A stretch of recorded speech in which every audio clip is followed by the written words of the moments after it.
Hello everybody, welcome to another True Review. Today I'm bringing you Warhammer Quest on the Xbox One. It's also available on PS4 as well, I believe, and Steam.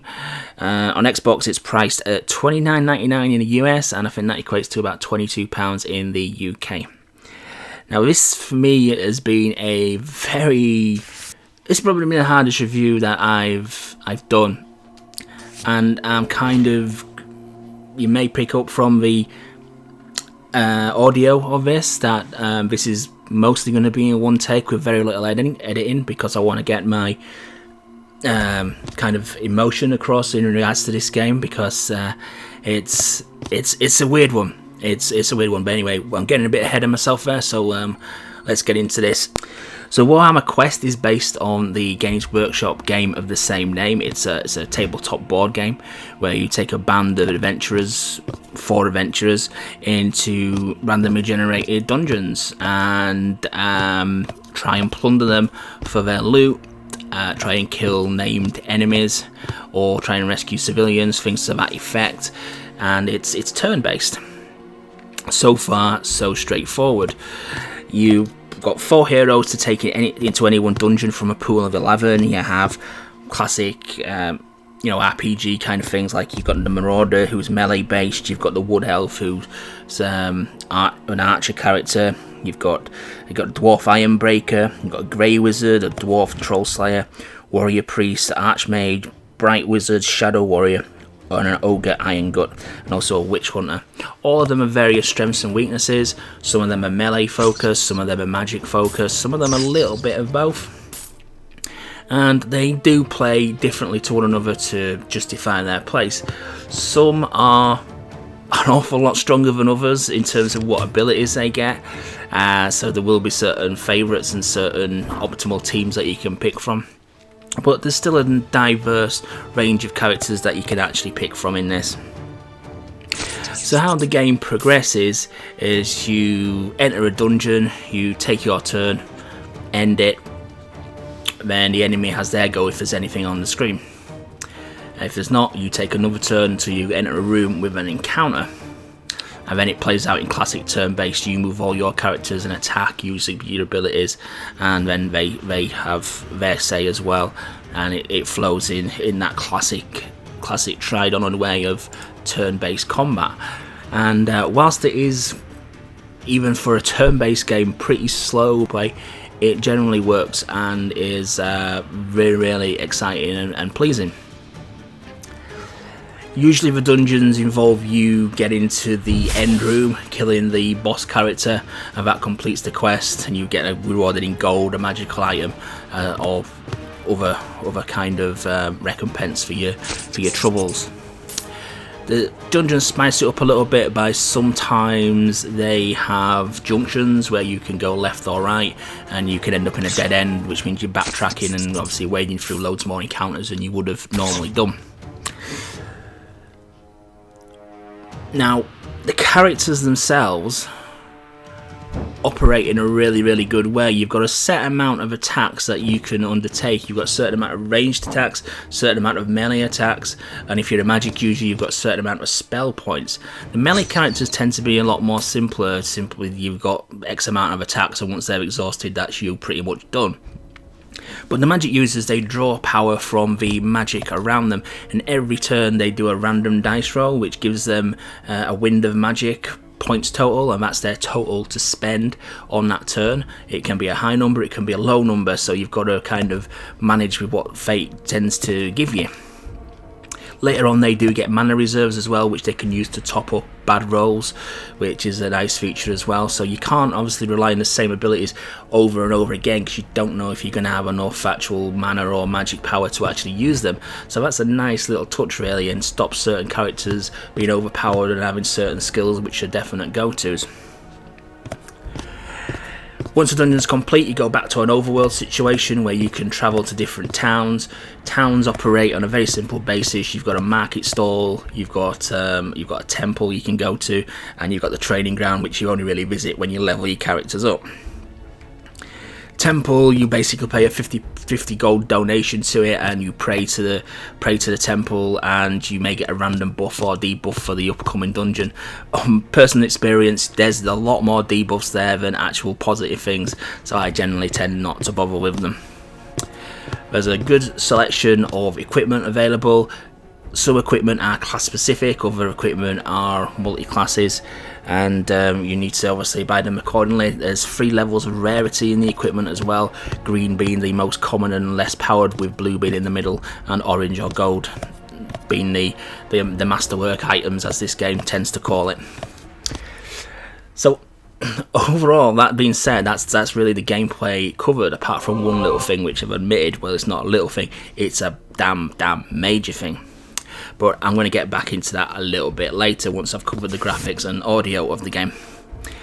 Now, visually, it's pleasing to the eye. It replicates... Anybody, just Google the board game and you'll see what the kind of game's actually set up with, and this game replicates that to a T.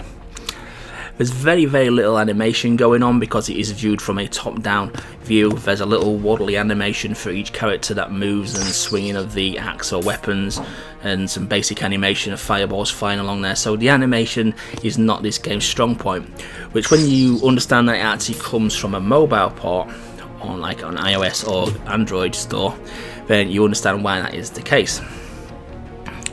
Sound-wise is one of the strong points of the game. The musical score is absolutely fantastic, with some really good rousing fantasy scores going on there in the dungeons, and ramps up at moments of battle and combat, and then brings it back down again when there's more story elements of the game going on in villages as such.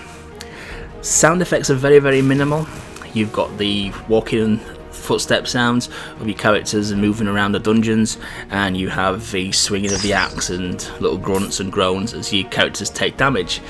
One slight omission to the game, which is a bit bizarre, there's not a lot of ambient sound going on. In fact, there's no ambient sound going on.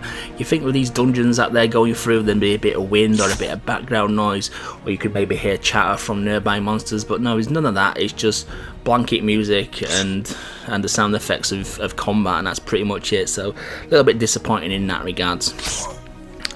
Now we come to the thing that is the game changer on this one, which I didn't cover in the initial gameplay section, and it's a game design choice which basically, in my opinion anyway, destroys the game completely.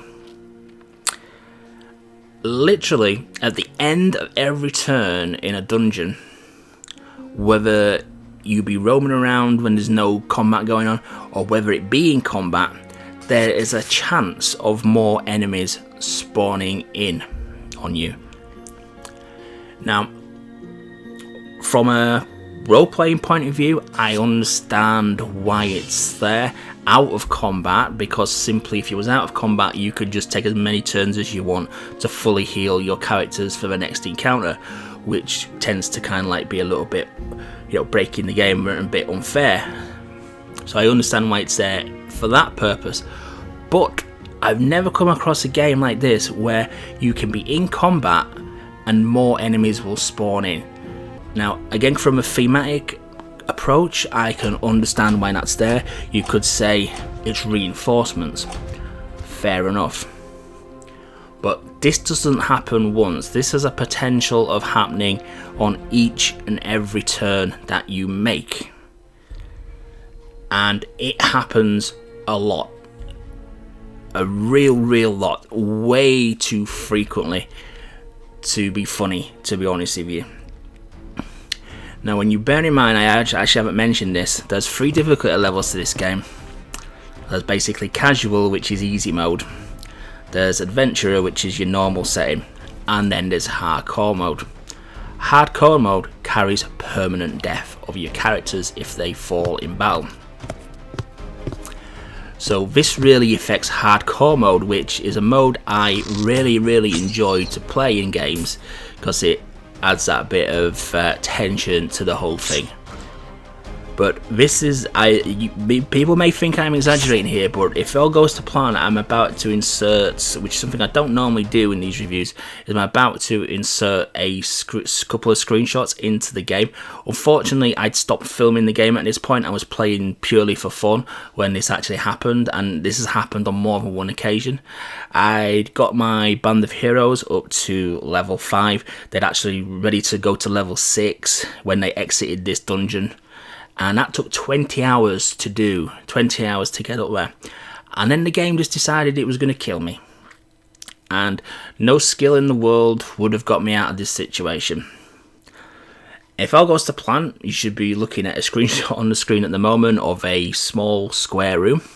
When I first walked into this room, it was my 4 adventurers versus 5 enemies. A couple of boss characters I think it was, and a couple of minions. Nothing too bad to worry about. However, on the end of my first turn, it spawned in 12 more enemies. So thought, oh, here we go. This gets a bit more tasty now. This is going to be a bit more difficult. Managed to whittle them down to about 6 enemies left on the end of the next turn. Having took a little bit of a damage. End of turn 2, it spawns in another 12 enemies. End of turn 3, it spawns in more enemies. End of turn 4, it spawns in more enemies. 5, even more. 6, even more. By the time I had fallen in combat, exhausted all my healing supplies, which you only can carry a very, very limited number into battle, the final battle total was my 4 adventurers versus 72 opponents. 72 opponents. Now, no skill in the world is going to get you out of that situation. In theory, if I could have kept healing myself indefinitely, the game could have kept spawning new enemies in indefinitely. And this completely breaks the game, especially when permanent death of your characters on a hardcore difficult level is at stake. And it's done this on more than one occasion, over to a lesser scale. 6 is the most times I've seen it happen. 6 consecutive turns, it spawned in, 10, 12, 15 enemies at a turn. And it doesn't just spawn normal enemies in as well, like normal minions. It spawns anything from the game that I've encountered so far. It spawned cave trolls who have like 128 hit points.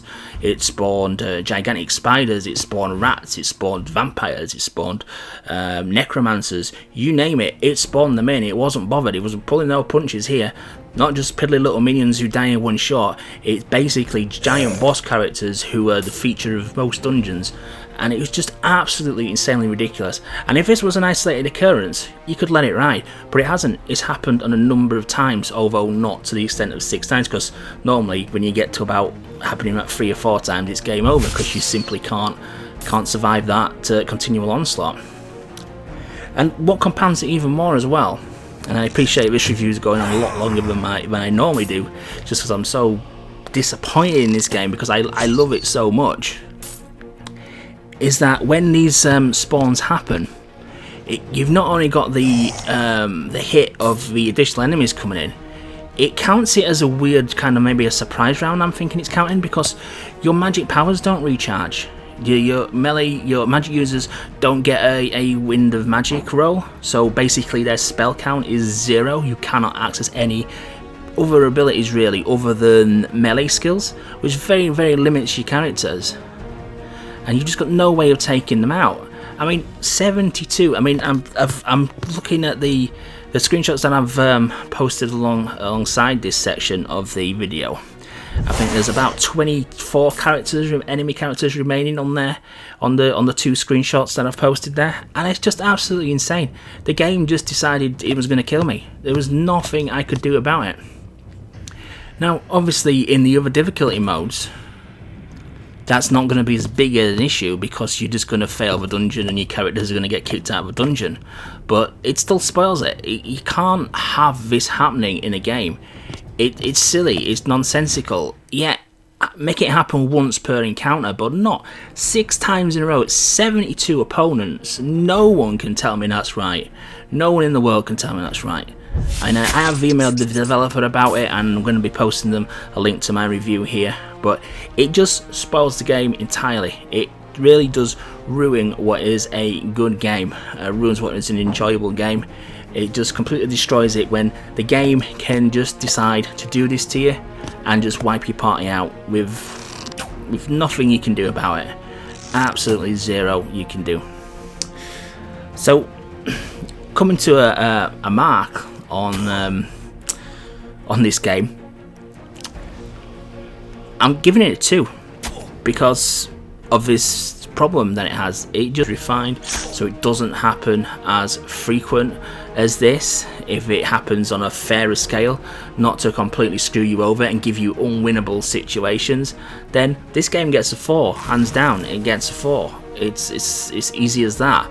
It just, I've never come across a gameplay mechanic like this which just so fundamentally undermines the game and just spoils it, entirely spoils it. It's just, I mean, you can tell from my, you can just tell probably how annoyed I am at this, especially when we're looking at a mid-price title as well. It just basically makes hardcore unplayable, and the other modes extremely frustrating when the game can just say, you ain't getting out of this situation, don't matter how good you are at it, you ain't getting any further than this. 20 hours, you know, down the drain, see you later, you know, try again. Well, the thing is, people aren't going to try again, because losing like that is not on. It's poor design. It needs changing, and yeah, it just needs changing, guys. Honestly, you can't do that. You just cannot do that. So anyway, as it stands currently, 2 out of 5 for Warhammer Quest, unfortunately. So I appreciate this review's being longer than normal, but I just wanted to have a little bit of a vent on this because it's a shame. If it was a game that was completely devoid of anything interesting, then it wouldn't bother me so much. But for a game I generally enjoy and it is fun to play, apart from this one game-breaking mechanic, it's just riled me up so much there. So I'm going to leave that here, guys. I appreciate this has been an extremely long review, and thanks for watching, and I'll catch you on the next one.